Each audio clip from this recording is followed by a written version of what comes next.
Hello दोस्तों, स्वागत है आप सभी का मेरे भाई आपके अपने परिवार में। कैसे हैं आप सभी? उम्मीद करते हैं बहुत ही अच्छे होंगे और अपनी पढ़ाई कर रहे होंगे।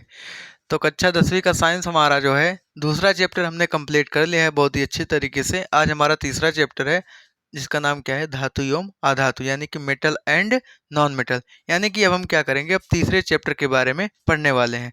तो इस चैप्टर के बारे में हम पढ़ने से पहले कुछ बेसिक चीज़ें हैं उसको हम क्लियर कर लेते हैं, ठीक है। जैसे चैप्टर का नाम क्या है हमारा, धातु एवं अधातु। तो हम सबसे पहले ये धातु और अधातु होते कहाँ हैं, कहाँ से निकल के आए हैं, किस चीज़ से बने हैं, क्या होते हैं, इसके बारे में पहले देख लेते हैं, ठीक है। तो सबसे पहले हम बात करते हैं पदार्थ के बारे में। यहाँ एक वर्ड हमारा पदार्थ, जिसको इंग्लिश में बोलते हैं मैटर। अभी मैटर क्या होता है? अब भाई वो वाला मैटर नहीं है कि कॉल करके बुलाए भाई आजा मैटर हो गया, वो मैटर की बात नहीं कर रहे हैं। यहाँ मैटर का मतलब होता है, यहाँ मैटर का मतलब होता है सब्सटेंस, यानी बोले तो पदार्थ। क्या बोला हमने? यहाँ मैटर का मतलब होता है सब्सटेंस यानी कि पदार्थ, है ना। तो सबसे पहले हम बात करते हैं पदार्थ के बारे में। यहाँ हमने साफ साफ लिखा है कि दुनिया में हर वह वस्तु जिसका कुछ ना कुछ द्रव्यमान हो और जो कुछ ना कुछ स्थान घेरता हो उसको क्या बोलते हैं, पदार्थ। यानी कि दुनिया में जितने भी वस्तु हैं जिसका क्या होता है, कुछ ना कुछ मास होता है यानी द्रव्यमान होता है, और जब कुछ ना कुछ क्या करता है, स्थान घेरता है। दो चीजें होनी चाहिए, एक उसके पास द्रव्यमान होना चाहिए और दूसरा वो स्थान घेरता हो, उसको हम बोल देंगे क्या होगा, हमारा पदार्थ है। जैसे हमारा ये मार्कर है, इस मार्कर को अगर हम इसको मेजर करें तो इसका 10 ग्राम, 5 ग्राम, 15 ग्राम, 20 ग्राम कुछ ना कुछ इसका मास आएगा। और अगर मानो इसको किसी प्लेस पे रख रहे हैं, मानो आप अपने हाथ पे यहाँ पर रख रहे हैं, तो ये कुछ ना कुछ एरिया कवर कर रहा है, यानी ये कुछ ना कुछ स्पेस ऑक्यूपाई कर रहा है, कुछ ना कुछ स्थान कवर कर रहा है। तो ये हमारा क्या है, पदार्थ है। दो शर्तें होनी चाहिए, उसमें क्या होना चाहिए, द्रव्यमान होना चाहिए और दूसरा स्थान कवर करे, है ना। जैसे हमने बताया कि मानो ये मार्कर है, मार्कर के बारे में बताया कि ये क्या है, एक हमारा पदार्थ है। कैसे पता भाई, इसका हम वेट करेंगे, कुछ ना कुछ इसका मास आएगा, हाँ भाई ठीक है। इसको जिस स्थान पे रखेंगे वहां पर कुछ ना कुछ ये एरिया कवर करेगा, यानी कुछ ना कुछ स्थान घेरेगा, तो ये क्या है, पदार्थ है। आप अपने आप को इमेजिन करो, आप अपने आसपास की चीज़ों को देखो, जो भी चीज़ें हैं क्या उसमें कुछ ना कुछ द्रव्यमान होगा और वो कुछ ना कुछ स्थान कवर किए रहेंगे, तो वो हमारे क्या हैं, पदार्थ हैं। आप अपने आप को देख लो, आपका भी अच्छा खासा वजन होगा, आप भी जहाँ बैठते हो कुछ ना कुछ एरिया कवर करते हो, कुछ ना कुछ जगह घेरते हो, तो आप भी क्या हो, पदार्थ हो। हम भी क्या है, पदार्थ हैं। भाई हमारा भी अच्छा खासा वेट होगा, 55-56 किलो वेट है ना। और कहीं भी रहते हैं तो हम भी एरिया कवर कर लेते हैं, तो हम भी क्या है, एक पदार्थ हैं। तो पदार्थ का मतलब क्या है कि जिसमें द्रव्यमान हो और जो स्थान घेरता हो। बात समझ में आ गई यहाँ तक? अच्छा, पदार्थ के टाइप कितने होते हैं? पदार्थ को दो कैटेगरी में बांटते हैं। एक हम बांटते हैं अवस्था के बेस पे, मतलब किसके आधार पे बांटते हैं, अवस्था के आधार पे, यानी कि बेस्ड ऑन स्टेट, यानी कि स्टेट के बेस पे हम इसको क्लासीफाई करते हैं। दूसरा हम क्लासीफाई करते हैं किसके बेस पे, शुद्धता के आधार पे। यानी कि अगर हम पदार्थ को, मैटर को क्लासीफाई कर रहे हैं, मैटर को हम बांट रहे हैं, मैटर के बारे में डिवाइड कर रहे हैं, उसको जान रहे हैं कितना होता है, तो दो टाइप से हम इसको डिवाइड कर सकते हैं। एक तो उसका हम किसके बेस पे, स्टेट के बेस पे यानी कि अवस्था के आधार पे, दूसरा शुद्धता के आधार पे। अगर हम अवस्था के आधार पर देखें तो हमारे पदार्थ कुछ इतने टाइप के होते हैं, यानी कि सॉलिड होता है जिसको ठोस बोलते हैं, दूसरा हमारा लिक्विड होता है जिसको हम द्रव बोलते हैं, तीसरा हमारा गैस होता है जिसको हिंदी में भी गैस बोलते हैं, और चौथा हमारा प्लाज्मा होता है जिसको हम प्लाज्मा ही बोलते हैं, और लास्ट हमारा है पांचवा स्टेट जिसको हम बोलते हैं BEC, बोस आइंस्टीन कॉन्स्टेंट, ठीक है।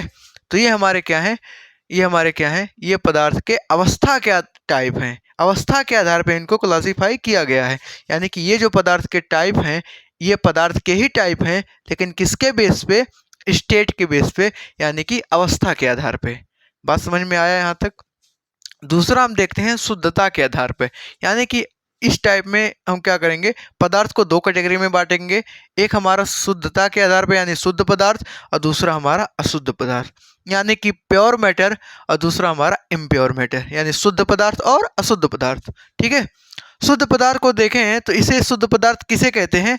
देखो, दुनिया में जो भी हमारा पदार्थ बना है वो अगर एक ही प्रकार के परमाणु से या एक ही प्रकार के कणों से मिलकर बना है, बोलो एक बार, कि जो हमारा शुद्ध पदार्थ होते हैं वो एक ही प्रकार के कणों से मिलकर बने होते हैं, उसको हम क्या बोलते हैं?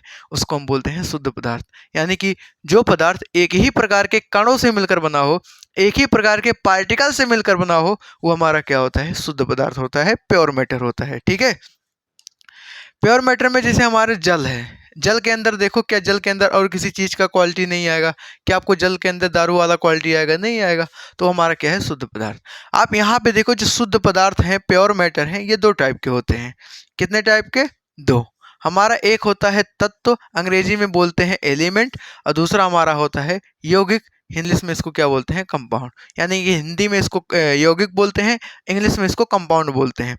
यानी कि हमने पहले क्या बताया पदार्थ के बारे में? पदार्थ के दो बेटे, दो तरीके से बांटे हैं इसको, एक अवस्था के आधार पे और एक शुद्धता के आधार पे। शुद्धता के आधार पे पदार्थ को बांटे तो इसके दो बेटे निकल के आते हैं, एक शुद्ध पदार्थ और दूसरा अशुद्ध पदार्थ। यहाँ शुद्ध पदार्थ के भी दो बेटे निकल के आते हैं, यानी एक हमारा तत्व होता है, दूसरा हमारा यौगिक होता है। यानी कि शुद्ध पदार्थ के कितने बेटे निकल के आए? दो। हमारा क्या? एक तत्व है, एक हमारा यौगिक है, यानी एक एलिमेंट है, दूसरा हमारा कंपाउंड है। ठीक है। तो एलिमेंट किसे कहते हैं? एलिमेंट को समझते हैं, यानी तत्व को समझते हैं। तत्व क्या होते हैं? जो एक ही प्रकार के परमाणुओं से मिलकर बना हो। आप लोग यहाँ ध्यान से शब्द पे ध्यान देना कि तत्व हमारा क्या होता है। यहाँ शब्दों पे ध्यान दो। तत्व हमारे क्या हैं? कि जो एक ही टाइप के, यानी कि सिमिलर लाइक एटम्स, यानी कि सिमिलर लाइक एटम्स, जो सिमिलर लाइक एटम से बने होते हैं, यानी कि एक ही प्रकार के परमाणु से मिलकर बने होते हैं, उसको हम लोग क्या बोलते हैं? तत्व बोलते हैं। क्या क्या एग्जाम्पल है? जैसे हमारा हाइड्रोजन है, हीलियम है, सोडियम है, हमारा कार्बन है, आयरन है, और ढेर सारे हमारे क्या हो सकते हैं? और ढेर सारे हमारे एलिमेंट हो सकते हैं। ठीक है। तो यहाँ पर हमने तत्व के बारे में आपको बताया कि तत्व क्या होते हैं? जो एक ही प्रकार के परमाणु से मिलकर बने होते हैं। ठीक है। यहाँ पर हमने इसको एग्जाम्पल भी दे दिया है। ठीक है। दूसरा हमारा यौगिक क्या होता है?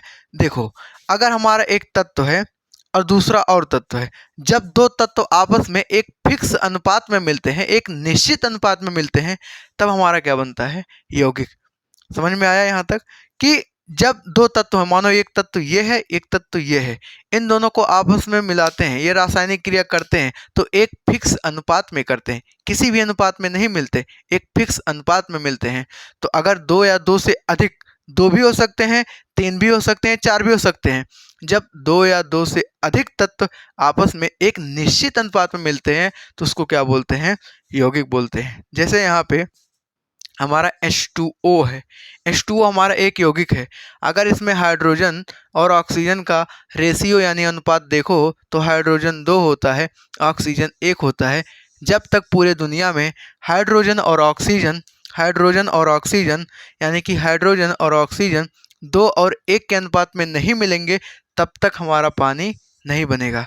आप पानी को चाहे बिसलरी का पानी ले लो, चाहे नल का पानी ले लो, चाहे कुएं का पानी ले लो, चाहे तालाब का पानी ले लो, सब में हाइड्रोजन और ऑक्सीजन का रेशियो क्या आएगा? हाइड्रोजन और ऑक्सीजन का अनुपात क्या आएगा? सेम आएगा।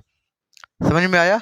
यहीं पर अगर हम कर दें, यहाँ पर H2O2 कर दें, यानी कि हाइड्रोजन कितना है? हाइड्रोजन और ऑक्सीजन का यहाँ पर रेशियो कितना है? 2:2, यानी कि बोले तो 1:1, यानी कि 1:1 है। 1:1 है। 1:1 होने का मतलब क्या है? 1:1 होने का मतलब क्या है? यहाँ पे हाइड्रोजन और ऑक्सीजन क्या है? ये 2:2, यानी कि 1:1 होने का मतलब क्या है? ये हमारा जल नहीं बनेगा, यानी ये क्या बन जाएगा? हाइड्रोजन पेरोक्साइड, जो कि जल नहीं है। यानी कि अगर एक भी परमाणु इधर उधर हम कर दिए तो पूरा गेम बदल जाएगा। तो हमारा हमने क्या बताया? ये जो यौगिक होते हैं, यौगिक ये दो या दो से अधिक तत्वों का एक निश्चित अनुपात होता है, अनुपात फिक्स होता है। ठीक है। इसके बाद हम बात करते हैं, ये शुद्ध पदार्थ के बारे में हमने आपको बता दिया। तत्व के बारे में जान लो। तत्व हमारे 2-3 टाइप के होते हैं। तत्व हमारे कितने टाइप के? 3। धातु, अधातु और उपधातु, यानी कि मेटल, नॉन मेटल और मेटलॉइड्स। यानी कि ये जो हमारा चैप्टर है धातु और अधातु वाला, ये हमारे तत्व का ही पार्ट है। और तत्व हमारे किसका पार्ट है? शुद्ध पदार्थ का है। और ये शुद्ध पदार्थ यानी कि पदार्थ का एक टाइप है। ठीक है। तो हम शुद्ध पदार्थ के अंदर देखें तत्व, और तत्व के अंदर क्या देखें, धातु, अधातु और उपधातु। यानी कि ये जो हमारा चैप्टर है धातु एवं अधातु, ये हमारे तत्व से रिलेटेड है। बात समझ में आया? ये यहाँ तक हमने पहुँचाने के लिए ये सब आपको पूरा अच्छे से समझाया है, ठीक है। इसके बाद हम दूसरा देखते हैं अशुद्ध पदार्थ। अशुद्ध पदार्थ को एक और भाषा में इसको मिक्सचर बोलते हैं, यानी कि मिश्रण बोलते हैं। अशुद्ध पदार्थ यानी कि इम्प्योर मैटर, इसको इंग्लिश में मिक्सचर बोलते हैं, यानी मिश्रण बोलते हैं। देखो यहाँ क्या होगा, ये जो शुद्ध पदार्थ थे एक ही प्रकार के कणों से मिलकर बने होते हैं। इसमें ऐसा नहीं होगा, एक से अधिक प्रकार के कण मिल करके बन सकते हैं। जैसे हुआ क्या था, यहाँ पर देखो हाइड्रोजन और ऑक्सीजन का एक फिक्स अनुपात मिल रहा था। तो हाइड्रोजन और ऑक्सीजन का जब फिक्स अनुपात मिल रहा था तो हमारा यौगिक बन रहा था, और यौगिक हमारा क्या था, शुद्ध पदार्थ था। लेकिन यहाँ पे क्या होगा, कोई फिक्स अनुपात में नहीं मिलेंगे। अगर हम दो या दो से अधिक चीज़ों को किसी भी अनुपात में मिला देते हैं तो उसको क्या बोलते हैं, मिश्रण बोलते हैं, मिक्सचर बोलते हैं। और ये मिक्सचर हमारे दो टाइप के होते हैं, एक हमारा सामांगी मिश्रण होता है और दूसरा हमारा विषमांगी मिश्रण, यानी कि होमोजीनियस मिक्सचर और हमारा हेट्रोजीनियस मिक्सचर। होमोजीनियस मिक्सचर में क्या होता है, इसमें तत्वों को किसी भी अनुपात में मिलाने पर जो हमारा सामांगी मिश्रण है ना, तो जब दो चीज़ों को आपस में मिलाते हैं, दो चीज़ों को आपस में मिलाएंगे, यहाँ पे हम इसको हटा करके हम एक चित्र आपको बना करके समझाते हैं, उससे बेटर समझ में आएगा, ठीक है। जैसे मानो यहाँ पे हमारा ये क्या है, ये गिलास है, और गिलास के अंदर हमने क्या मिक्स किया, गिलास के अंदर हमारा ये पानी है, पानी के अंदर हमने क्या मिक्स किया, हमारा चीनी, यानी कि शुगर, ठीक है, हिंदी में लिख देते हैं चीनी। तो पानी के अंदर जब हम चीनी डालते हैं, पानी के अंदर जब हम चीनी डालते हैं तो डालने के बाद उसको अच्छे से अगर मिक्स कर देते हैं तो हमको पता ही नहीं चलता कि इसमें चीनी है या नहीं है। यानी कि क्या होगा, उसमें अच्छे से घुल जाएगा, डिजॉल्व हो जाएगा। तो देखो ध्यान से, समांगी मिश्रण किसे बोलेंगे, ऐसा मिश्रण जो एक दूसरे में अच्छे से घुल जाए, ऐसा भी बोल सकते हैं, ठीक है। जो डेफिनेशन लिखा उसको हम रहने देते हैं, कोई दिक्कत नहीं है, लेकिन आप लोग इसको भी लिख लो कि जब दो चीज़ों को आपस में मिलाते हैं, जब दो चीज़ों को आपस में मिलाते हैं तो मिलाने के बाद वो एक दूसरे में अच्छे से मिल जाए तो हमारा क्या है, समांगी मिश्रण होता है। यानी कि चीनी और पानी का जो मिश्रण होता है वो हमारा कैसा मिश्रण होता है, समांगी मिश्रण होता है। हमने क्या बताया, जो चीनी और पानी का मिश्रण है ये हमारा कैसा है, समांगी मिश्रण। और यहाँ पर एक लाइन हमने और लिखा है कि इनका जो संगठन होता है ये एक समान होता है। अब संगठन एक समान होने का मतलब क्या है, आप इस शरबत को चाहे यहाँ से टेस्ट करो, चाहे यहाँ से टेस्ट करो, चाहे यहाँ से टेस्ट करो, चाहे जहाँ से टेस्ट करो, सब जगह उसका स्वाद कैसा आएगा, सेम आएगा, उसका टेस्ट सेम आएगा। और इसी को क्या बोलते हैं, संगठन एक समान होता है। उम्मीद करते हैं आपको ये चीज़ समझ में आया होगा कि जो हमारा समांगी मिश्रण होता है, समांगी मिश्रण किसे बोलते हैं, कि दो चीज़ों को आपस में मिलाएं तो एक दूसरे में अच्छे से मिल जाए, यानी कि हमको पता ना चले कि इसमें कोई चीज़ है या नहीं है, ठीक है। यानी कि चीनी और पानी को मिलाते हैं तो चीनी इसमें अच्छे से घुल जाता है और हमको पता भी नहीं चलता, यानी कि इसका संगठन क्या होता है, एक समान होता है। एक दूसरे में अच्छे से जा कर के घुल जाते हैं, और एक दूसरे में अच्छे से जा कर के घुल गए अगर, तो उसका संगठन एक समान हो जाएगा। आप कहीं से टेस्ट करोगे तो उसका स्वाद कैसा आएगा, सेम आएगा। बात करते हैं विषमांगी मिश्रण के बारे में, जिसको बोलते हैं हेट्रोजीनियस मिक्सचर। इसमें संगठन एक समान नहीं होगा। आप दो चीज़ों को आपस में मिलाएंगे तो एक दूसरे में अच्छे से नहीं मिलेंगे, और एक दूसरे में अच्छे से नहीं मिलेंगे तो हमारा कौन सा मिश्रण होगा, विषमांगी मिश्रण, और बोले तो हेट्रोजीनियस मिक्सचर। जैसे एग्जाम्पल के तौर पे, ये आपने गिलास में पानी लिया, क्या लिया, गिलास में पानी, इसके अंदर हमने क्या डाला, पानी, इसके अंदर हमने क्या डाला, पानी, और इधर ऊपर से हमने क्या डाला, रेत डाल दिया, ठीक है। तो पानी और रेत को आपस में मिलाएंगे ना, तो आप देखेंगे कि कुछ टाइम बाद रेत जाकर के नीचे तली में बैठ जाएगा। आप गिलास में पानी लिए, उसके अंदर आप क्या डाले, रेत डाल दिए, तो रेत जब डालेंगे तो कुछ देर बाद वो जाकर के नीचे बैठ जाएगा। रेत यानी कि बालू भी डाल सकते, बालू है ना। तो पानी के अंदर जब बालू को डालोगे तो धीरे धीरे नीचे जाकर के बैठ जाएगा, यानी कि उसमें अच्छे से नहीं घुलेगा, और उसमें अच्छे से जब नहीं घुलेगा तो हमारा क्या है, ये विषमांगी मिश्रण है, यानी कि हेट्रोजीनियस मिक्सचर है। अब जब मिलेगा नहीं तो उसका संगठन एक समान होगा नहीं, इसीलिए इसका भी बोल देते हैं कि इसका एक जो हमारा संगठन है इसका एक समान नहीं होता है। समझ में आया? तो उम्मीद करते हैं आपको ये पूरा समझ में आ गया होगा। ये हमारा धातु एवं अधातु का चैप्टर शुरू करने से पहले ये हमने पूरा बेसिक इंट्रोडक्शन दे दिया। उम्मीद करते हैं आप लोग इससे सेटिस्फाइड होंगे, संतुष्ट होंगे, उसके बाद ही हम आगे चैप्टर पे बढ़ेंगे। ठीक है, तो अब आपको पता चल गया होगा ये हमारा धातु और अधातु कहाँ से निकल के आया है, हमारा शुद्ध पदार्थ के तरीके से निकल कर आया है। यानी कि जब हम पदार्थ को शुद्धता के आधार पे बांटते हैं तो दो टाइप के आते हैं, एक शुद्ध पदार्थ, एक हमारा अशुद्ध पदार्थ। यानी कि जो हमारा चैप्टर है ये वाला शुद्ध पदार्थ का, धातु एवं अधातु का, ये शुद्ध पदार्थ का है, यानी कि ये तत्व वाले भाग का है। तत्व के अंदर ही हमारे ये सब आते हैं, धातु अधातु उपधातु। ठीक है, तो आप लोग इसको अच्छे से नोट करो कॉपी में। इसके बाद तब चैप्टर की हम शुरुआत करते हैं। ठीक है, तो आप लोग इसको नोट करो, इसके बाद हम चैप्टर की शुरुआत करते हैं। तो इसके बाद हम इसके आगे का टॉपिक देखते हैं। आगे का हमारा है, सबसे पहले हम बात करें किसके बारे में, धातु के बारे में, मेटल के बारे में। यानी धातु क्या होते हैं, मेटल क्या होते हैं। तो वे तत्व, देखो तत्व की बात कर रहे हैं, अभी हमने देखा ना तत्व के 3 प्रकार होते हैं, एक धातु, अधातु और उपधातु। तो हम किसके बारे में बात कर रहे हैं, धातु के बारे में, यानी मेटल के बारे में बात कर रहे हैं। तो वे तत्व जो विद्युत व उष्मा के चालक होते हैं, मतलब इनके अंदर विद्युत भी चलेगा और उष्मा भी चलेगा।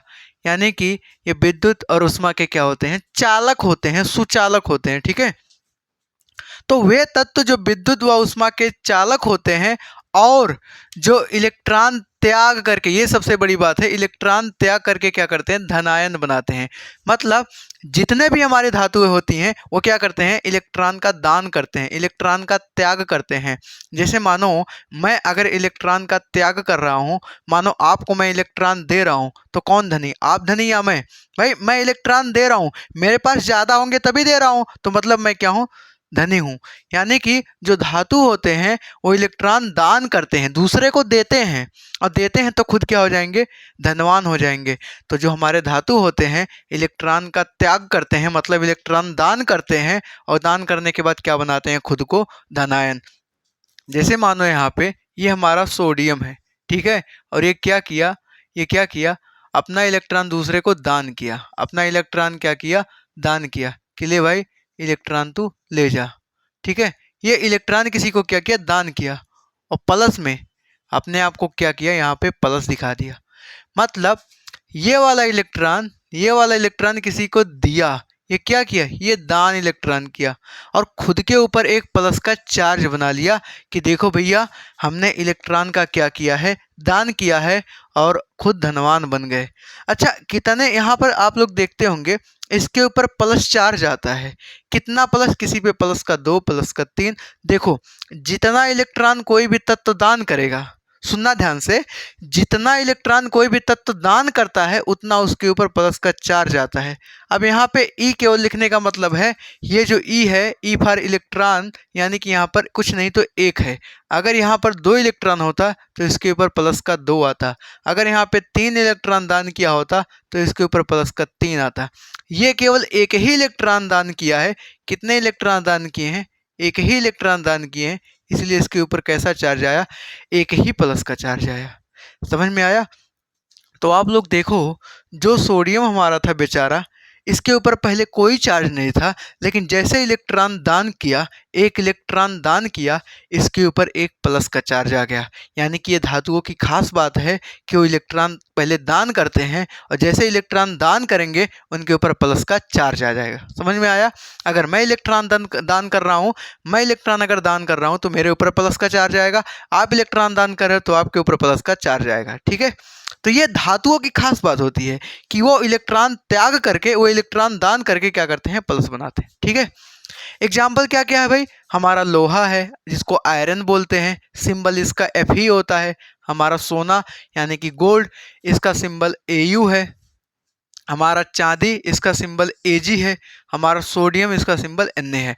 यानी कि ऐसे बहुत सारे धातुएं हैं जो क्या करते हैं, विद्युत और उष्मा के चालक होते हैं और इलेक्ट्रॉन दान करके खुद को धनायन बनाते हैं। ठीक है, बात कर रहे हैं हम धातुओं के गुण के बारे में। अब ये धातुओं के इंट्रोडक्शन हमने देख लिया, इसका डिफिनेशन देख लिया। अब इसके गुण क्या क्या होते हैं, यानी कि प्रॉपर्टीज क्या होते हैं, जो भी हमारे मेटल होते हैं उनके प्रॉपर्टीज क्या होते हैं, गुण क्या क्या हो सकते हैं। तो सबसे पहला जो है धातुओं में, जो धातुओं का गुण है, सबसे पहला है धात्विक चमक। यानी कि जितने भी सारे धातुएं होती हैं उनके पास उनका एक खुद का अपना क्या होता है, चमक होता है, यानी कि जितनी धातुएं होंगी वो हमारे क्या होते हैं, चमकदार होते हैं। और इसी वजह से देखो हम लोग ये गहने वगैरह बनाने में, ज्वेलरी बनाने में क्या करते हैं, इसका उपयोग करते हैं। ठीक है, तो जो हमारे धातुएं होती हैं उनके पास क्या होता है, एक चमक होता है। भाई धातुएं चमकते हैं। आप सोना चांदी देखो ना, लोग पहनते हैं, काहे पहनते हैं, चमकता है भैया, अच्छा लगता है, इसीलिए पहनते हैं। तो धातुएं जब चमकते हैं, धातुएं चमकते हैं तो उसमें उसका एक क्या होता है, प्रॉपर्टीज होता है चमकने का। बात समझ में आया कि जितनी धातुएं होती हैं सब कैसी होती हैं, चमकती हैं। इसी वजह से उसका हम कहाँ यूज करते हैं, उसका हम यूज करते हैं गहने वगैरह बनाने में, सजावटी सामान बनाने में, है ना। लेकिन इसका कुछ अपवाद है। अब अपवाद क्या है भाई, लोग गहने के रूप में हीरे का भी यूज करते हैं, डायमंड। जबकि हीरा हमारा क्या होता है, वो हमारा क्या होता है, हीरा हमारा ये धातु है ही नहीं, ये तो अधातु है। तो यहाँ पर अपवाद निकल के आता है कि भाई धातुएं चमकते हैं ठीक है, लेकिन कुछ ऐसी अधातुएं भी हैं जो क्या होते हैं, चमकते हैं। जैसे हमारा हीरा हो गया और हमारा आयोडीन हो गया, ये दोनों अधातु हैं लेकिन ये भी क्या करते हैं, चमकते हैं। तो ये अपवाद के अंदर आते हैं। समझ में आया। वैसे माना जाता है कि सारी धातुएं चमकती हैं, केवल अधातुएं नहीं चमकते, लेकिन कुछ ऐसे अपवाद हैं, है ना, कुछ ऐसे एक्सेप्शन हैं जो हमारे क्या करते हैं, ये हीरा और आयोडीन है, ये अधातु हैं और ये भी क्या होते हैं, चमकते हैं। ठीक है, तो आप लोगों के दिमाग में ये पॉइंट चमका, धात्विक चमक का। दूसरा पॉइंट देखते हैं। दूसरा पॉइंट क्या बोल रहा है, धातुएं सामान्यतः कठोर होती हैं। धातुएं सामान्यतः क्या होती हैं, कठोर होती हैं। मतलब जितनी भी धातुएं हैं, जितने मेटल हैं, सब कैसे होंगे, ठोस होंगे, मजबूत होंगे, कड़क होंगे, है ना, कठोर होंगे। लेकिन कुछ धातुएं ऐसे हैं जो बेचारे मुलायम होते हैं। भाई होने के तो सब धातु कैसे होंगे, कठोर। जितने धातुएं हैं सब एकदम कड़क होंगे, मजबूत होंगे। लेकिन कुछ ऐसे धातु हैं जो बेचारे मुलायम होते हैं, जो बेचारे एकदम नरम होते हैं। आइए देखते हैं। जैसे हमारा है सोडियम है और पोटेशियम है। क्या क्या है, सोडियम और पोटेशियम। ये हमारे जो धातु हैं ये मुलायम होते हैं। अब मुलायम होते हैं तो इनको हम चाकू से क्या कर सकते हैं, इनको हम चाकू से काट सकते हैं। चाकू से क्या कर सकते हैं, काट सकते हैं। सर जी इतने मुलायम होते हैं, हाँ भैया बहुत मुलायम होते हैं। ये जो हमारे सोडियम और पोटेशियम है तो ससुरे धातु, लेकिन इनको चाकू से काट सकते हैं। धातु होते हुए भी मुलायम होते हैं। जैसे कहते हैं ना, कुछ लड़के होते हैं, लड़के खड़ूस होते हैं, एकदम कड़क होते हैं। लेकिन कुछ ऐसे होते हैं जो पिघल जाते हैं, बेचारे बहुत शर्मीले टाइप के लड़के होते हैं, है ना। तो कुछ ऐसे अपवाद होते हैं। ज़्यादातर लड़के एकदम कड़क होते हैं, मजबूत होते हैं। लेकिन कुछ एक आध पॉइंट अपवाद में क्या होते हैं, शर्मीले होते हैं बेचारे। उनको तो बहुत ही क्या ही बताएं, रहने दो, उनके बारे में बात ही नहीं करेंगे। बेचारे लगेगा तो जैसे लग रहा है कि ये लड़के हैं ही नहीं, लड़कियों जैसा हरकत करते हैं, है ना। तो ऐसे हमारा यहाँ पर अपवाद है। दूसरा हमारा क्या है, पारा और गैलियम। ये जो पारा और गैलियम है ये हमारे लिक्विड फॉर्म में होते हैं, यानी कि तरल अवस्था में रहते हैं। यानी कि सभी धातुएं, सर अभी आपने बताया सभी धातुएं सामान्यतः कठोर होते हैं, लेकिन कुछ अपवाद हैं। जैसे यहाँ पर आप देखो सोडियम और पोटेशियम मुलायम होते हैं, इनको चाकू से काट सकते हैं। लेकिन ये जो पारा और गैलियम है ये दोनों ससुरे तरल अवस्था में होते हैं। भैया लिक्विड फॉर्म में होंगे, पानी के जैसा देखने पर लगेंगे। कौन कौन, पारा और गैलियम। ठीक है, तीसरी बात करते हैं, तीसरा पॉइंट, धातुएं तन्य व आघात वर्धनीय होती हैं। तन्य का मतलब इनको अगर जिसके अंदर जो भी धातु है उसके अंदर वो तन्य है, अगर जो भी धातु हमारा तन्य है तो उस प्रॉपर्टीज को बोलते हैं तन्यता, यानी कि डक्टिलिटी। अब ये तन्यता क्या होता है पहले इसको देखते हैं, फिर बाद में उसको देखते हैं। जितनी भी हमारी धातुएं होती हैं उसको हम पतला तार बना करके खींच सकते हैं। जितनी भी हमारी धातुएं होती हैं उसको हम पतले तार के रूप में लंबा सा खींच सकते हैं। ये उनका प्रॉपर्टीज है धातुओं का, यानी कि मेटल का वो प्रॉपर्टीज है, धातुओं का वो गुण है कि उनको हम पतले तार के रूप में खींच सकते हैं। और उस गुण को क्या बोलते हैं, तन्यता, डक्टिलिटी। यानी कि सर धातुएं क्या होती हैं, तन्य होती हैं। हाँ बिल्कुल सही। हमारा जो वायर वगैरह बनता है, क्या ये वायर ऐसे लंबा सा धातु मिलता है क्या, नहीं मिलता। मान लो इतना मोटा हमको कॉपर का कोई भी एक मेटल मिला इतना बड़ा, तो उसका तो हमें तार बनाना है ना, तो उसको क्या करेंगे, उसको हम पतला करेंगे। पतला करने के बाद यानी कि वो क्या बनेगा, हमारा तार। यानी कि उस पतला करने के गुण को क्या बोलते हैं, पतला करने के गुण को क्या बोलते हैं, ये तन्यता, यानी कि वो उस मेटल का प्रॉपर्टीज होता है कि उसको पतले तार के रूप में खींच सकते हैं। ये उसका धातु का गुण होता है। तो यहाँ पर तन्यता का मतलब क्या है कि पतले तार के रूप में, लिखो कॉपी में ऐसे, पतले तार के रूप में खींच सकते हैं। पतले तार के रूप में, पतले तार के रूप में खींच सकते हैं।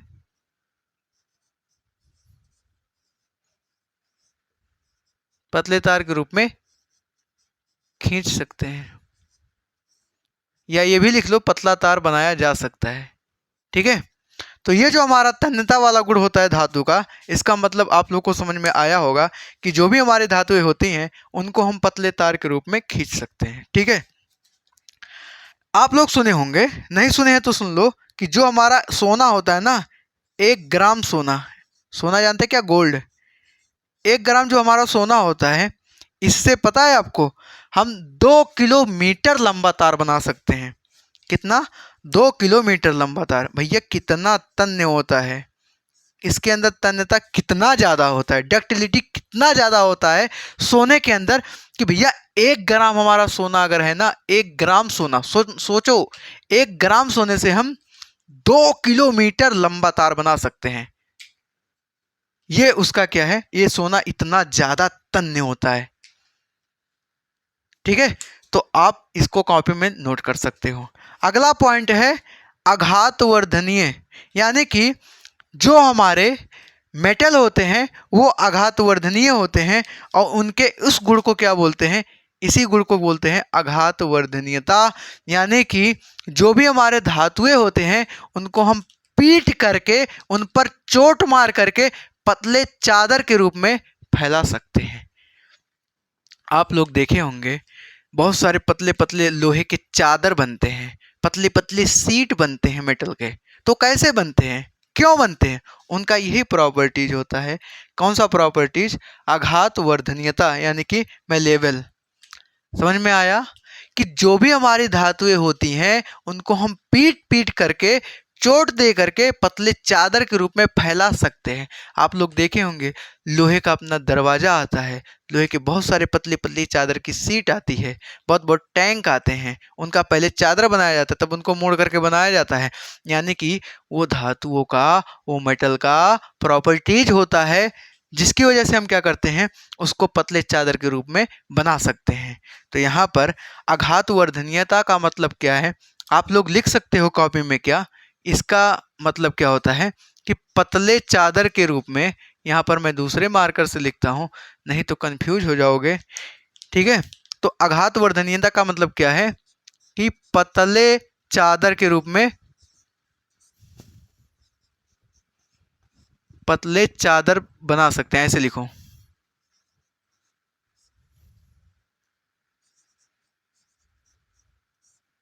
किसके पतले चादर बना सकते हैं? धातुओं के, है ना। ऐसा नहीं कि इसका क्या बोलते हैं तुम लोग, ये कपड़े का चादर बनाओ, नहीं, यहाँ धातु की बात कर रहे हैं ना। तो धातु के हम पतले चादर बना सकते हैं, और अगर धातुओं को पीट करके, चिपटा कर करके, उस पर चोट दे करके पतले चादर बना दे रहे हैं, तो उसके उस प्रॉपर्टीज को, उस गुण को क्या बोलेंगे? आघातवर्धनीयता। समझ में आया? बोलो फटाफट। अगला हमारा है चौथा पॉइंट, जिसको बोलते हैं धातुएं विद्युत व उष्मा के चालक होते हैं। मतलब जितनी भी धातुएं होती हैं उसमें इलेक्ट्रिसिटी यानी कि विद्युत भी चलेगा, और हमारा उष्मा यानी हीट भी चलेगा। मतलब सर, अगर हम मानो ये हमारा क्या है, ये हमारा धातु है, अगर हम यहाँ पर इलेक्ट्रिसिटी दें तो इलेक्ट्रिसिटी यहाँ से चल करके यहाँ चला जाएगा, मतलब इसके अंदर इलेक्ट्रिसिटी चलेगा। बिल्कुल सही है। यानी कि जो भी हमारे धातुएं होती हैं, मानो ये हमारा धातु है, तो ये क्या करेगा, हमारा विद्युत का चालन करेगा, यानी इसके अंदर करंट दौड़ेगा। उष्मा का चालन, अगर ये धातु है, आप यहाँ पर गर्म करोगे और यहाँ पर टच करोगे, आप यहाँ पर गर्म करोगे, यहाँ पर टच करोगे, तो कुछ टाइम बाद आपका हाथ थोड़ा गर्म फील होगा, आपके हाथ में थोड़ा गर्मी फील होगा, और आपको लगेगा कि हमने गर्म किया यहाँ पे और उष्मा चल करके यहाँ तक आई, हमने गर्म किया यहाँ पे, उष्मा चल के यहाँ तक आई। मतलब ये हमारा क्या है, धातु है, और उष्मा यहाँ से यहाँ तक के चल के जा रहा है, तो मतलब ये उष्मा का भी क्या करता है, चालन करता है। बात समझ में आया आपको कि जो धातुएं होते हैं विद्युत और ऊष्मा के क्या करते हैं, चालक होते हैं, यानी विद्युत और ऊष्मा का चालन करते हैं, यानी उसमें विद्युत भी चलेगा और उसमें ऊष्मा भी चलेगा। बात समझ में आया। लेकिन इसके कुछ अपवाद भी हैं भैया। भाई जहाँ जहाँ सच्चाई है वहाँ वहाँ अपवाद भी है, क्या करें, देखना पड़ेगा ना भैया। हम एक एक पॉइंट ढूंढ करके लाए हैं ना, ऐसा थोड़ी ना कि फर्जी वाला काम करते हैं, अपवाद को हटा ही दें। यहाँ पर एक एक चीज देखते चलना है। देखो जो अपवाद कहाँ पे है, अपवाद है विद्युत में, यानी कि जितने धातुएं होती हैं सब विद्युत का प्रवाह कराती हैं, यानी कि उसमें विद्युत चलता है, करंट चलता है, मानते हैं, ठीक है भैया, कोई दिक्कत नहीं।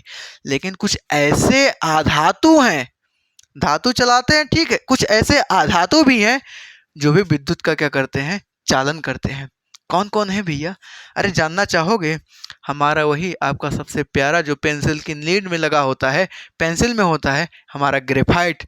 हाँ भैया, ग्रेफाइट जो हमारा है वो क्या करता है, विद्युत का चालन करवाता है। और ध्यान रखो ये जो ग्रेफाइट है ये क्या है, ये हमारा अधातु है। ये हमारा क्या है, अधातु है। यानी कि सर कुछ ऐसे लोग भी हैं, ऐसे गरीब भी हैं जो अमीरों के जैसा व्यवहार करते हैं, यानी कि कुछ ऐसे गरीब हैं, ऐसे गरीब हैं जो अमीरों के जैसा व्यवहार करते हैं। हाँ जी भैया, यही है हमारे ग्रेफाइट। नाम का तो है ये अधातु, लेकिन ये धातु का काम कर रहा है तो अधातु, लेकिन ये धातु का काम कर रहा है, विद्युत का चालक करवा रहा है, विद्युत का चालन करवा रहा है। तो मतलब है ना कमाल की बात। तो ये अपवाद आप लोग लिख लेना कॉपी में, ठीक है। पांचवा हमारा पॉइंट है, धातुएं ध्वनिक होती हैं। ये ध्वनिक होने का मतलब क्या है कि धातुओं को ना, जब हम धातुएं जो होती हैं उसको अगर हम कठोर सरफेस से उस पर चोट मारे, या उसको किसी सरफेस से जो हमारा कठोर है उससे टकराती है ना, तो आवाज उत्पन्न करती हैं। कैसे पता? आप एक काम करो, आप एक प्लेट ले लो, प्लेट जिसमें खाना खाते हैं, या थाली ले लो, उसको आप अपने फर्श पे एक बार छोड़ो, उसके बाद देखो आवाज बहुत अच्छा खासा होगा। और मम्मी अगर गलती से सुन ली तो फिर भैया बैंड बज जाएगा। समझ में आया ना। तो ये जो धातुएं होती हैं ना ये ध्वनिक होती हैं। आपके स्कूल का जो बेल है, घंटी जिसमें से बजाते हैं, है ना, तो वो हमारा किसका बना होता है, मेटल का बना होता है। मतलब जितनी भी धातुएं होती हैं सब हमारे कैसी होती हैं, सब हमारे कैसी होती हैं, कठोर सतह से टकराने पर आवाज करती हैं, यानी कि ध्वनिक होते हैं जितनी भी धातुएं होती हैं। आपके साइकिल का जो घंटी होता है, टिन टिन बजाते हैं, वो भी मेटल का ही बना होता है। तो धातुओं में क्या होता है, ये ध्वनिक का गुण पाया जाता है, यानी कि धातुएं ध्वनि उत्पन्न करती हैं।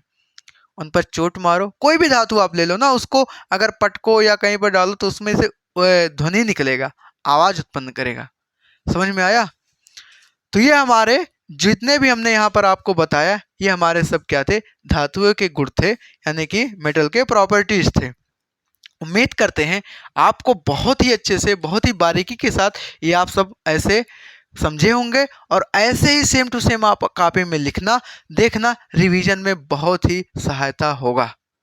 आप एग्जाम में इससे बहुत ही बेटर कर पाओगे। भौतिक धातुओं के भौतिक गुण के बारे में आप इतना अगर लिख दिए ना, एग्जामिनर पूरा का पूरा नंबर देगा। ये बहुत ही आसान भाषा में हमने लिखा है, अपने लैंग्वेज में लिखा है, कोई किताबी भाषा नहीं है, किसी भी पॉइंट को हमने मिस नहीं किया है। आप एनसीईआरटी का बुक उठा करके देख लो, उसमें से अगर एक भी पॉइंट छूटे तो फिर बताओ, ठीक है। तो ये हमारा धातुओं के गुण था और धातुओं के बारे में हमने बताया। अब हम बढ़ते हैं अधातुओं की तरफ कि अधातु क्या होते हैं, नॉन मेटल क्या होते हैं, ठीक है। तो अब हम बात करते हैं अधातु के बारे में। यहाँ पर ये जो हमारे हैं ये सब क्या है, ये अधातु के बारे में बात करने जा रहे हैं हम, ठीक है। ये हमारे अधातु हैं जिसको नॉन मेटल बोलते हैं। अधातु क्या होते हैं, वे तत्व जो भंगुर प्रकृति के होते हैं। यहाँ पर एक शब्द आया है भंगुर, इसका मतलब क्या है, देखो आप मिट्टी लिए क्या, कभी मानो इतना बड़ा मिट्टी का टुकड़ा लिए हाथ में, और हाथ में लिए उसके बाद ऐसे दबा दिए कड़क से तो फूट गया, तो इसी प्रॉपर्टीज को क्या बोलते हैं, भंगुर प्रकृति। यानी कि बहुत ज़्यादा कठोर नहीं रहेंगे, बहुत ज़्यादा कड़क नहीं रहेंगे, उसको हाथ में ले लो ऐसे फोड़ दिए तो फूट जाएगा, तो हमारा क्या है, उसका नेचर कैसा होता है, भंगुर प्रकृति का होता है। समझ में आया। अधातु के बारे में बात करें तो वे तत्व जो भंगुर प्रकृति के होते हैं तथा जो इलेक्ट्रॉन ग्रहण कर ऋणायन बनाते हैं। इलेक्ट्रॉन को ग्रहण करके क्या बनाते हैं, इलेक्ट्रॉन को ग्रहण करके क्या बनाते हैं, इलेक्ट्रॉन को ग्रहण करके क्या बनाते हैं, ऋणायन बनाते हैं। मतलब सर यहाँ पे ये जो धातु थे ये इलेक्ट्रॉन दान कर रहे थे, इलेक्ट्रॉन दान कर रहे थे और क्या बना रहे थे, क्या बना रहे थे, हमारा Na+, यानी कि धनायन बना रहे थे। ठीक है, कोई दिक्कत नहीं है, इलेक्ट्रॉन दान कर रहे, धनायन बना। ये क्या करेंगे, इलेक्ट्रॉन ग्रहण करेंगे। भाई मानो आप इलेक्ट्रॉन दान कर रहे हो, आप इलेक्ट्रॉन दान कर रहे हो तो आप धनी हो, आप प्लस हो, धनायन बना रहे हो अपने आप को। लेकिन वो इलेक्ट्रॉन आप दान किए, उस इलेक्ट्रॉन को मैं ले रहा हूं, जिस इलेक्ट्रॉन को आप दान किए उस इलेक्ट्रॉन को मैं ले रहा हूं, तो मैं कैसा हो जाऊंगा, मैं ऋणायन बनाऊंगा अपने आप को। भाई मैं इलेक्ट्रॉन ले रहा हूं, मैं गरीब हूं, आप इलेक्ट्रॉन दे रहे हो, आप धनी हो, धनी का मतलब धनायन, ऋणी का मतलब गरीब का मतलब ऋणायन। समझ में आया? तो यहां पर देखो, अगर आप लोग ध्यान से देखो, एक हमारा तत्व होता है क्लोरीन, क्या होता है, क्लोरीन। ये बेचारा क्या करता है, इलेक्ट्रॉन क्या करता है, ग्रहण करता है। यहाँ प्लस का मतलब इलेक्ट्रॉन ग्रहण कर रहा है, प्लस का मतलब इलेक्ट्रॉन ग्रहण कर रहा है, और बाद में अपने आप को क्या करता है, Cl- बना देता है। मतलब क्लोरीन जब आया, भूखे प्यासे आया, तो इसके ऊपर कोई नेगेटिव साइन नहीं था, लेकिन जैसे ही पड़ोसी से मांग करके पानी पिया, मतलब एक इलेक्ट्रॉन ग्रहण किया, एक इलेक्ट्रॉन ग्रहण किया, वैसे बेचारा गरीब हो गया और इसके ऊपर एक माइनस का चार्ज आ गया। तो मतलब इससे साफ साफ पता चल रहा है कि ये क्या किया है, इलेक्ट्रॉन को ग्रहण किया है। बात समझ में आई क्या, कि ये जो हमारे आधातु हैं, ये जो हमारे आधातु हैं, ये इलेक्ट्रॉन का क्या किए, ग्रहण किए, इलेक्ट्रॉन को ग्रहण किए, यानी एक इलेक्ट्रॉन लिए, कर्ज लिए, और इलेक्ट्रॉन लिए तो मतलब ये Cl- एक प्रकार के आयन बनाए। माइनस आयन का मतलब क्या है, ये नेगेटिव साइन है, यानी कि ये ऋणायन बनाते हैं, नेगेटिव आयन। यहाँ पर ये पॉजिटिव आयन था और ये नेगेटिव आयन। पॉजिटिव क्यों था, इलेक्ट्रॉन दान कर रहा था, ये नेगेटिव क्यों हुआ, इलेक्ट्रॉन ग्रहण कर रहा है, एक्सेप्ट कर रहा है, ले रहा है। ठीक है, तो वही लाइन लिखा हुआ है कि जो वे तत्व जो भंगुर प्रकृति के होते हैं और जो इलेक्ट्रॉन ग्रहण करते हैं और ग्रहण करके ऋणायन बनाते हैं, उसको हम लोग क्या बोलते हैं, अधातु।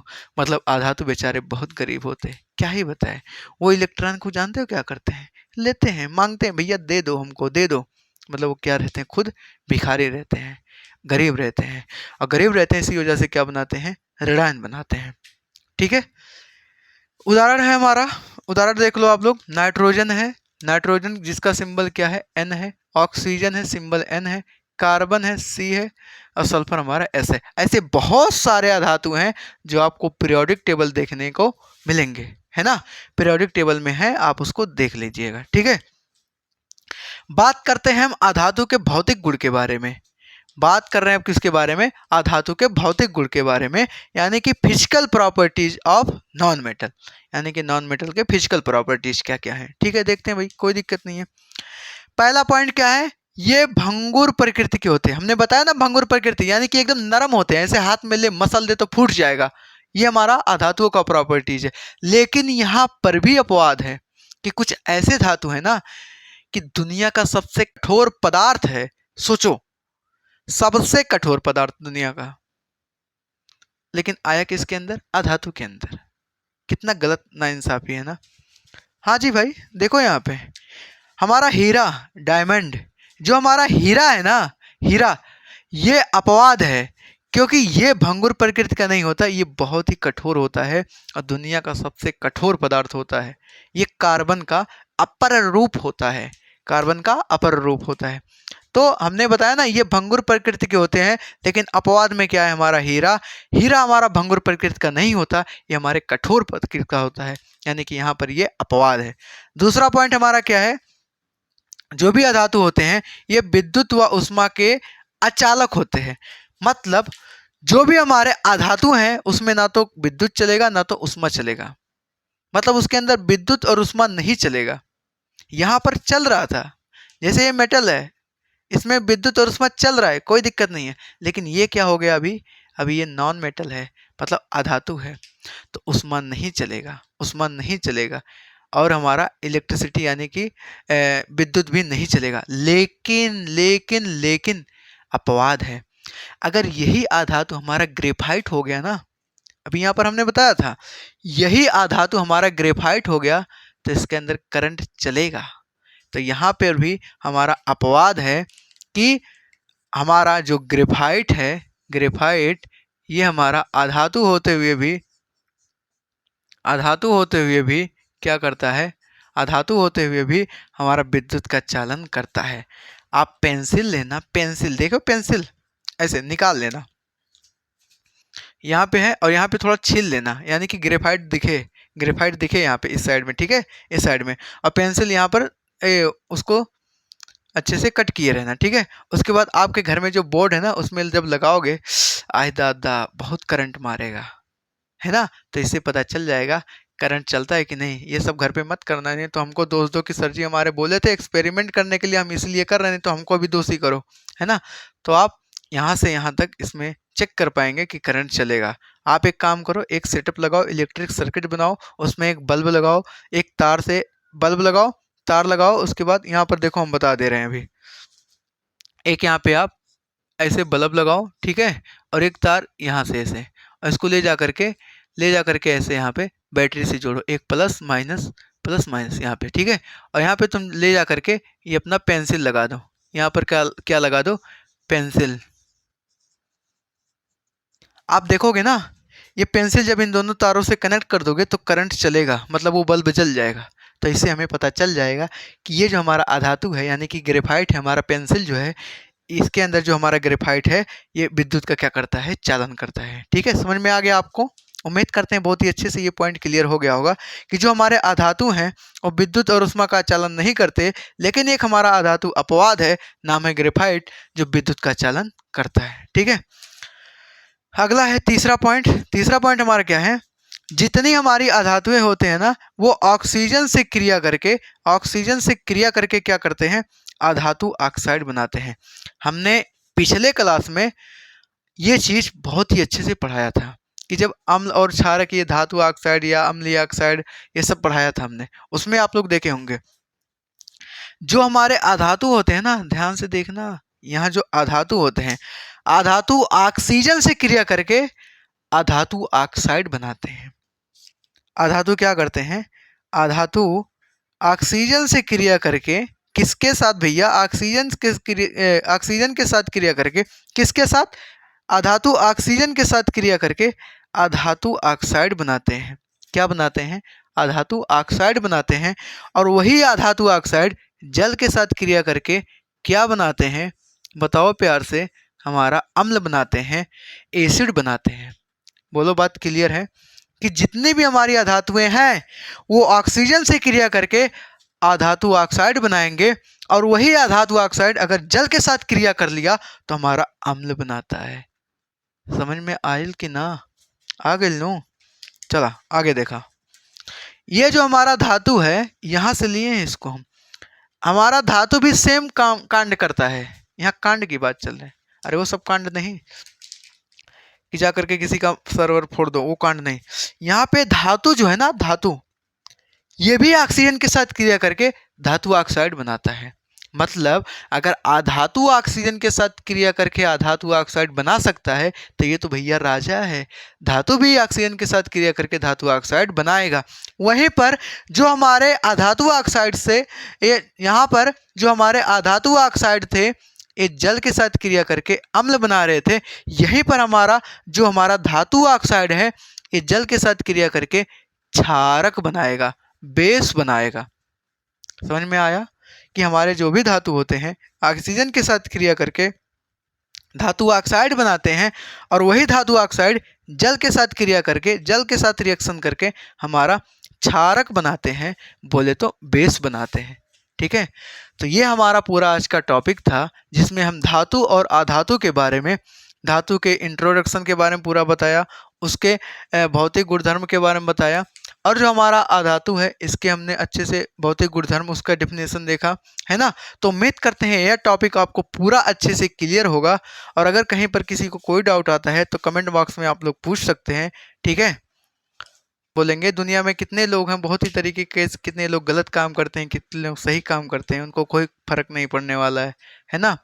तो लोग गलत करके भी शर्मिंदा नहीं होते और सही लोग केवल इल्जाम से ही टूट जाते हैं, है ना। तो उम्मीद करते हैं आपको ये पूरा टॉपिक अच्छे से क्लियर होगा।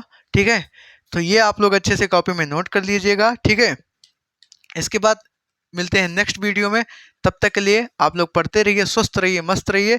बाय बाय, जय हिंद, टेक केयर।